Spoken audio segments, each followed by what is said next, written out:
one of Louise Hay's favorite songs.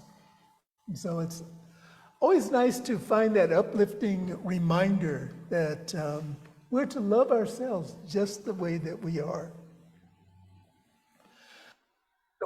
Welcome to the Monterey Center for Spiritual Living. We're delighted that you have joined us, whether you're here in person, joining us via Zoom, on Facebook, or on our YouTube channel. If you're viewing on Facebook or YouTube, we invite you to like, subscribe, share, and drop a note in the comments section to let us know where you're coming from.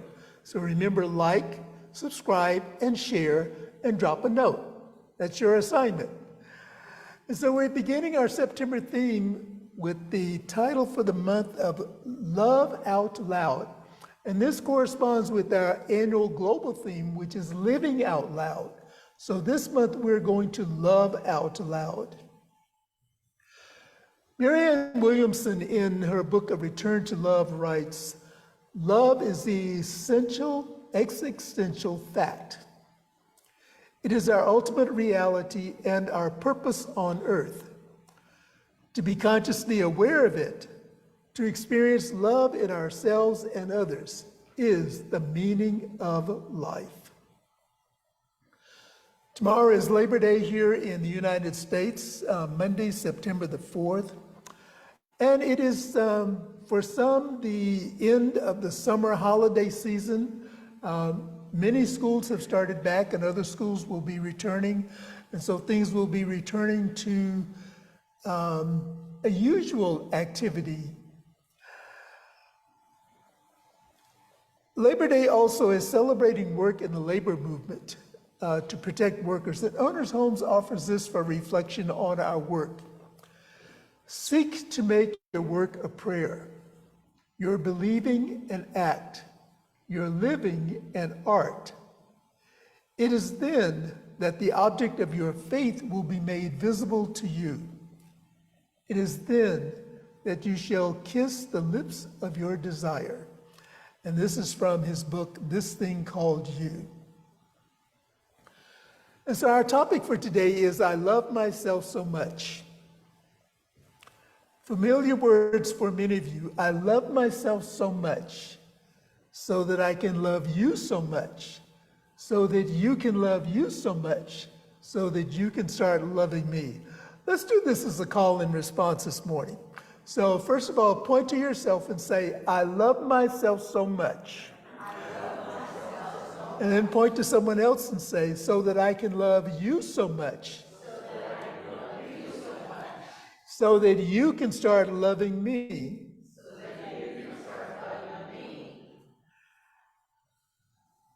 Yeah, that's it.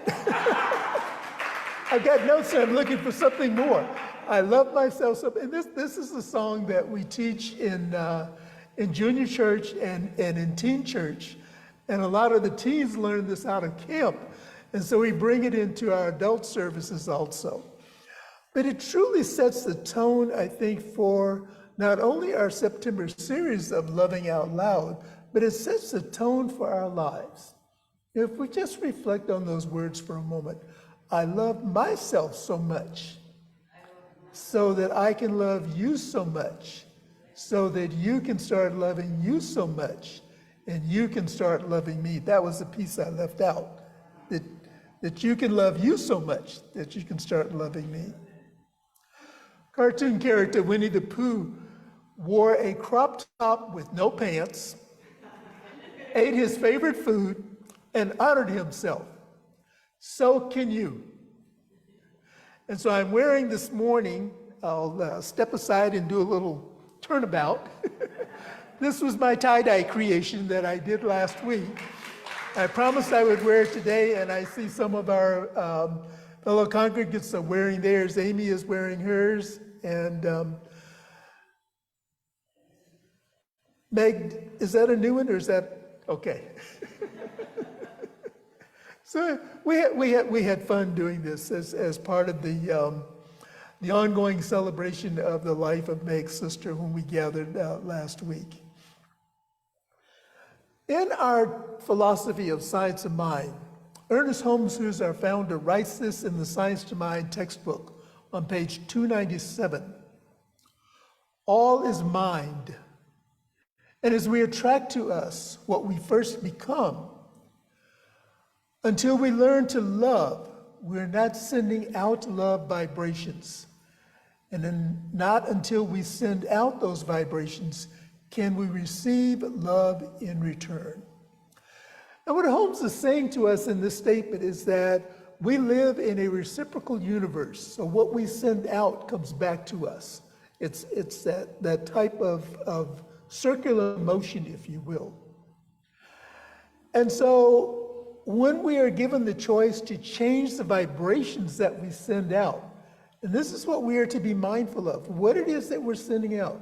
What is this broadcast signal that we're sending out to the universe? And if we want to know what signal we're sending out, look at your life. Look at our lives and see what's demonstrating, see what's manifesting in our lives. If joy and harmony and peace and love are manifesting in our lives, that's the broadcast signal that we're sending out. And the universe is just reciprocating to what we send out. If we send out anger and disharmony and discontent and criticism and that delicious gossip that we sometimes engage in, that's what the reciprocal universe is sending back to us. So we are always at choice to change the vibration that we send out.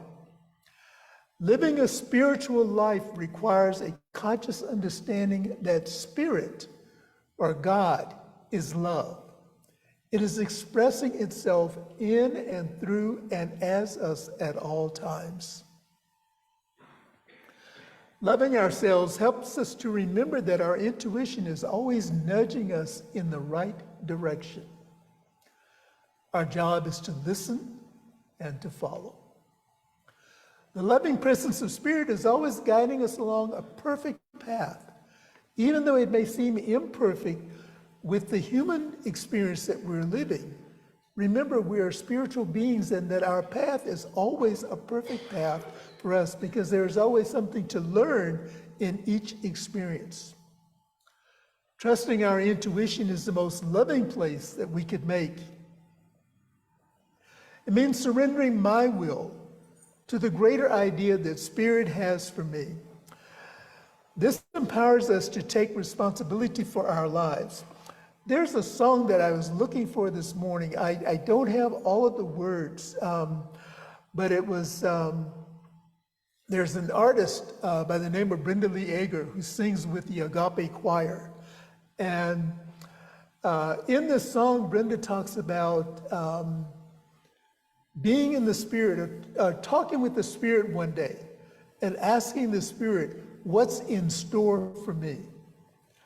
I was talking with the Spirit one day and I was asking the Spirit, what's in store for me? This is a question that we can lead with. And this opens the door for us to trust our intuition. The more we trust our intuition, the easier the path becomes. We begin to see our own dignity and to honor each step of our own path. And as we honor our steps, as we order our steps in the Spirit, we honor and see the order of the steps in everyone else. Many of us were taught as young children, at least I can speak for myself here, best behavior and to always have on clean underwear. That was the, I came from a very strict, and to do this, watching you. I don't remember as many of childhood as I do. I've been in places where I just have this encounter with someone that I haven't seen or someone that I've known, and it's almost in the strangest of places. You know, one time I was traveling on business and I landed at the Burbank airport. And I was walking through the airport and I was practicing Catholicism at the time, and the principal was walking through the airport, all places to meet my board president, because I was serving on the school board. The superintendent is Burbank Airport, and then Italy, and someone in Florence. But they had, this shows you the magicians come together in very. We can trusting our intuition, challenges and our triumphs. And as we share our trust their intuition, my job, that manifestation of how we live our lives from to the reciprocal universe. We it's out, and then it comes back to us in the form that we send it. A book that it's been out for several, Sonia Renee Taylor, the book. And no, I can't say a lot of us. I can say some of us, body shaming, body, or we opinion of how we look, too tall, too short, too fat, too dark, too light, too whatever, and body neutrality without value. When you have spent your entire life at war with your body, these models offer a truth, and the models are sexuality. But you have to have more than. You can have radical self-love because you already back this up. You can have radical because you are already. And so again, it gets back to the little jingle, if you will. Think of me, what you say of me. I think Terry Cole Witness. What self, to be at peace with myself, to honor myself. We're not born to fit in. And thank God I finally have a story to share. The name of Behan was reported he had wandered off into the woods. He went to a friend's villa to sleep at about 2 a.m. He encountered a search party. He didn't realize he was the person that they were looking for until. And I thought, oh, that's me. I found myself. And so our systems of conformity and uniformity that have guided much of our lives are designed as methods of self-control, of social control, and they do not support our standing out authentically. Inherent in our unique desires, inherent in us is a unique desire to defy these systems. They do not allow us to find ourselves. These systems of conformity and uniformity that have guided our lives do not allow us to find ourselves. But I am delighted to witness in my own family a breaking away from conformity and uniformity, recognizing that each one is a loving expression of the divine, standing out as their own unique expressions of spirit. I'll start with my daughters. There's a script that their mother and I had for them. And they decided that that was not the script that they were going to follow. And yes, we were disappointed. We were upset about some of their choices. And yet, we came to recognize that these are individual expressions of spirit. They have their own path. And our job is to support their journey, to support their path, and as best we can to attempt to keep them from harming themselves or harming someone else. Well, here comes grandkids. Grandkids broke the mold. And I thought the grandkids, as the unique expressions that they are, and I love each one of them as the unique expressions that they are, I thought they had broke the mold. Well, here comes the great-grands. Each one has its own personality. I posted a picture on social media recently of my birthday celebration with the family, and it was the Leo family celebration there. There were 5 of us there who were celebrating Leo birthdays. So in that picture there were 11. 2 of them were nephews, and then the remaining 9 were part of my village, part of my tribe. And someone had commented how It's like, what did you do to get them to control, to be controlled and to gather and be still long enough to take a picture? And the age range, by the way, was under 2 to 15. So with that span, yeah, Ty is the oldest. Whereas I think the nephew is, nephew and a great-grand, I think they're both the same age. The numbers are not important. But what I responded to was that each one of them has their own little unique personality. And put them in front of a camera and they are absolute hams. They love taking pictures. And so it was easy for them to gather around and to do that. So, and I'm just sharing this with you because the more we love ourselves and the more we recognize the value and the uniqueness of each one that is a part of our sphere, the more we break down these systems of control and, these systems of control. We're seeing this in our own lives, upfront and personal, as we emerge out of COVID, or the experiences of the first round of COVID. We're recognizing, some of us are kicking and screaming, but we recognize that we cannot go back to things as they were. And as we go through this emergence process, it's messy. And as we co-create out of the unknown, we're co-creating the new out of the unknown. Sometimes that gets messy also. But what it's calling forth is our authenticity, our willingness to stand up and say, I love myself so much. And I know out of this cocoon experience, a beautiful butterfly is going to emerge, and that butterfly is me. And that butterfly is each one that is a part of this dynamic called life. Some of the messiness that we are encountering is gender roles have become obsolete as we have known them. Authenticity is becoming more of a cultural value. When we embrace who we are, we contribute to shifting our communities into loving and healthy communities rather than warring communities.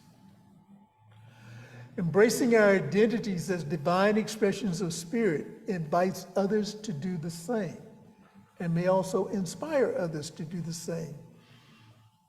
The seeds of love that we plant today become the trees where generations of people can enjoy the fruits of our love. And the good news that I leave with you this morning is by loving ourselves unconditionally, we can love others unconditionally. Inspiring more love in the world starts with loving ourselves. When we love ourselves, we can love each other more fully. We begin to recognize that life is filled with love and we see it everywhere we go. Our intuition is the way that spirit communicates with us.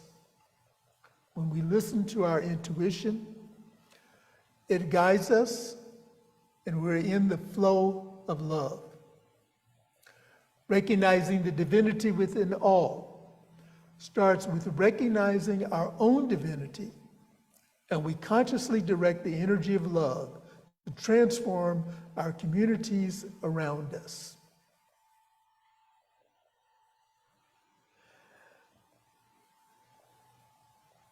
Setting an intention to practice love is all that is required. Just setting the intention. One of my teachers said to me, or said to the class, all that is required is that you're willing to be willing. So let's set the intention to love ourselves. And this practice may look different each day. And it's a good thing if it looks different each day, because that means we're open to more and more of spirit revealing itself through us. By tweaking our personal practices, we reap the rewards, and we have the opportunity to share our journeys with the people around us. Author Bell Hooks writes this in All About Love, New Visions. Whether we are engaged in a process of self-love or loving others, we must move beyond the realm of feeling to actualize love. This is why it is useful to see love as a practice.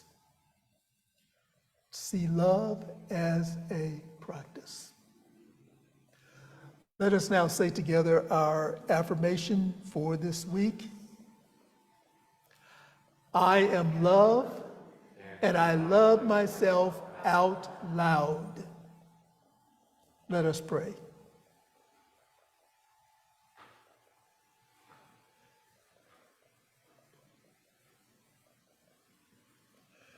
As we journey within, I invite us to take a breath. Let's breathe in together.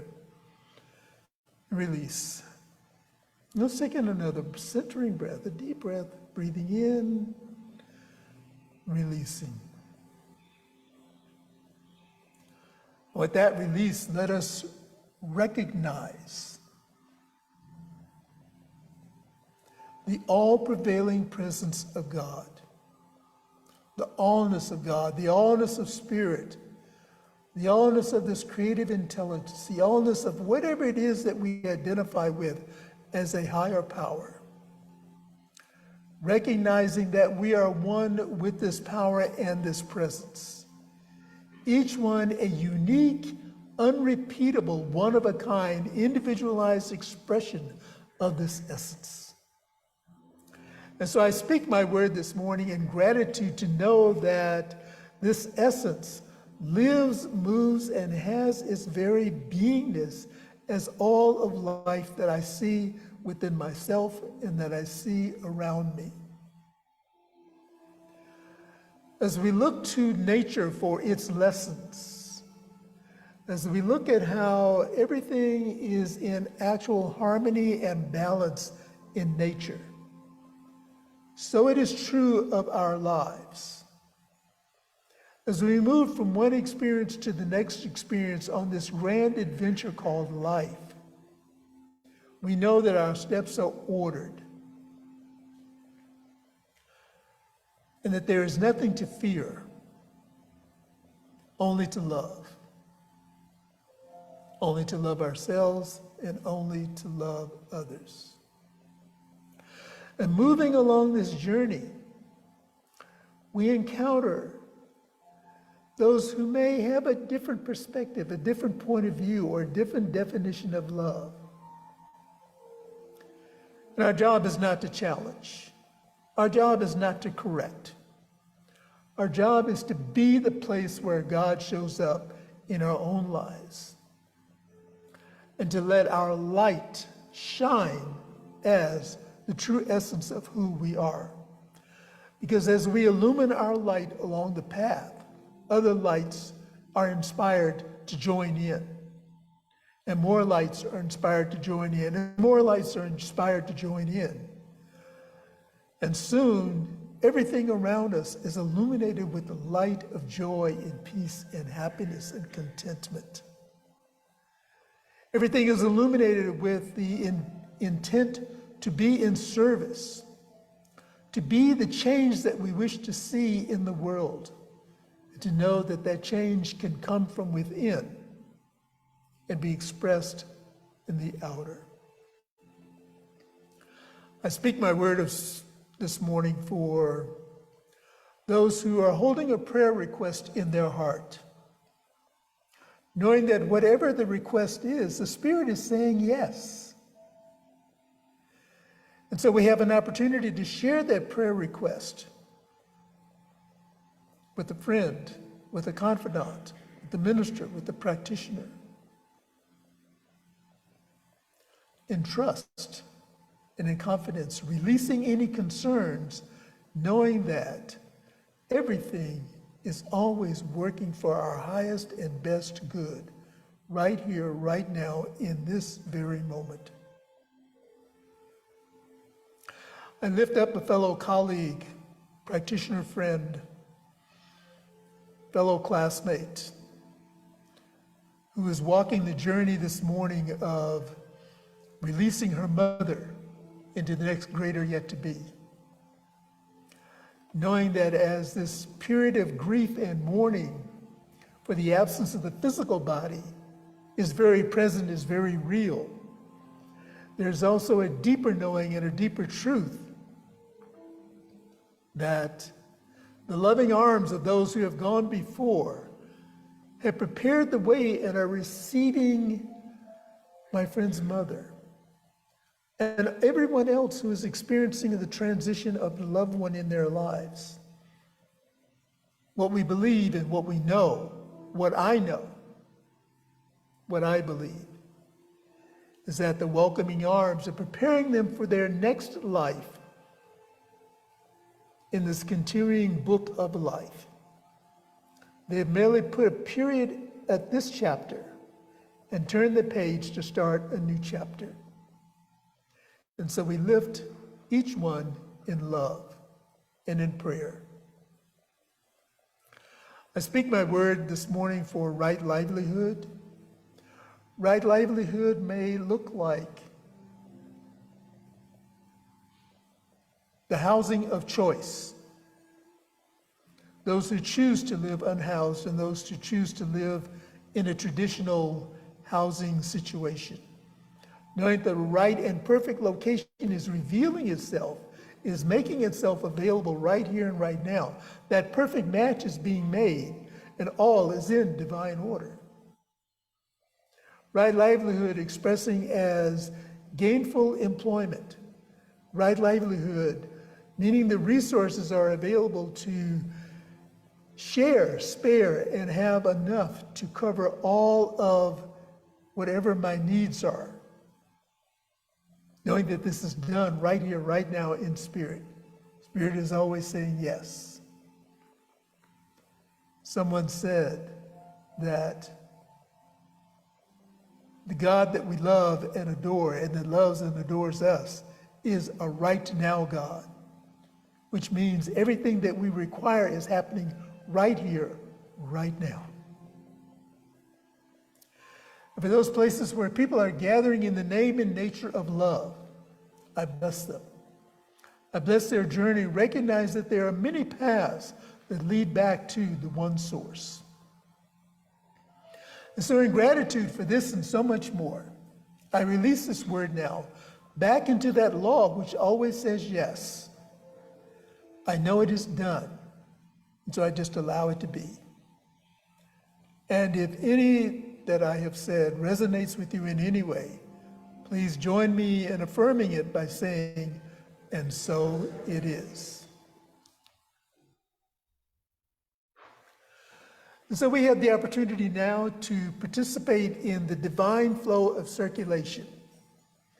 And that is the sharing of our gifts, the sharing of our time, our talents, and our treasure. And the treasure in this case is known as money, physical coins. And so we have an affirmation of abundance that I would like for us to say together. I recognize the presence of God as the source of my abundance. Out of my abundance consciousness flows everything I could desire in life. With gratitude and thanksgiving, I now participate in the flow of uninterrupted abundance. This prosperous experience is evidence of my abundance consciousness. Thank you for the ways that you continue to support our Monterey Center for Spiritual Living.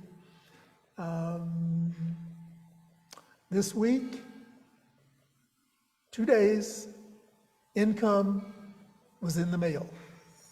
So this continues to work. The prosperous inflow is continuing to work. For those of you who are here in the center this morning, we have a donation box on the glass table in the fellowship hall. We invite you to make your contributions there. For those of you who mail in your contributions, thank you for that. For those who have contributions set up as an automatic deduction, thank you for that. And for those who are desiring to support us, The ways that you can contribute to the center are identified on your screen by mail, by text, or through our website. So we thank you for that.